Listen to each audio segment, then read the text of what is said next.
Electric വാഹനങ്ങൾ ഉപയോഗിക്കുമ്പോൾ ഉപഭോക്താക്കൾ ചില സാധാരണ പ്രശ്നങ്ങൾ നേരിടുന്നു. അവയിൽ പ്രധാനപ്പെട്ടവ ഇതാണ്. 1. ചാർജിംഗ് സൗകര്യങ്ങളുടെ കുറവ്. ചില സ്ഥലങ്ങളിൽ പബ്ലിക് ചാർജിംഗ് സ്റ്റേഷനുകളുടെ കുറവ് ഒരു വലിയ പ്രശ്നമാണ്. വീട്ടിൽ ചാർജിംഗ് സ്ഥാപിക്കേണ്ടി വരുമ്പോൾ ചിലപ്പോൾ അധിക ചെലവ് വരും. 2. ബാറ്ററിയുടെ ദൈർഘ്യം അതുപോലെ റേഞ്ച് ആശങ്ക. ഒരു ചാർജിൽ എത്ര ദൂരം പോകാമെന്നത് ഉപഭോക്താവിന് ആശങ്കയാകാം. തണുത്ത കാലാവസ്ഥയിലും പരുക്കൻ സാഹചര്യങ്ങളിലും റേഞ്ച് കുറയാം. 3. ചാർജിംഗ് സമയം. ഫാസ്റ്റ് ചാർജിംഗിനെ അപേക്ഷിച്ച് നോർമൽ ചാർജിംഗ് വളരെ സമയം എടുക്കും. ചില മോഡലുകൾക്ക് പൂർണ്ണ ചാർജിനായി മണിക്കൂറുകൾ വേണ്ടിവരും. 4. ബാറ്ററി ദീർഘായുസ് അതുപോലെ റീപ്ലേസ്മെന്റ് ചെലവ്.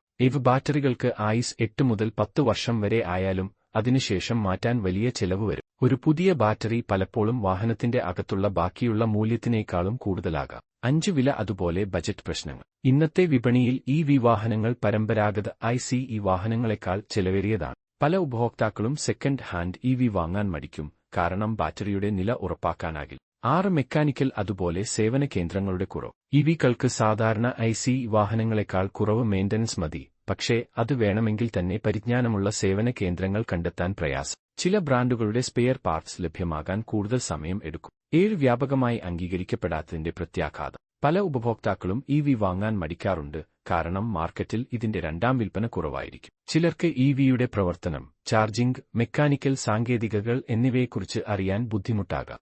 കൾ പരിസ്ഥിതിക്ക് ഏറെ അനുകൂലമായുള്ളതാണ്. ഭാവിയിലെ ഗതാഗത രീതി മാറിക്കൊണ്ടിരിക്കുകയാണ്. പക്ഷേ ഇൻഫ്രാസ്ട്രക്ചർ മെച്ചപ്പെട്ടാൽ, വില കുറഞ്ഞാൽ, പുതിയ ടെക്നോളജികൾ ചേർന്നാൽ ഈ പ്രശ്നങ്ങൾ ഭാവിയിൽ കുറയുമെന്ന് പ്രതീക്ഷിക്കാം.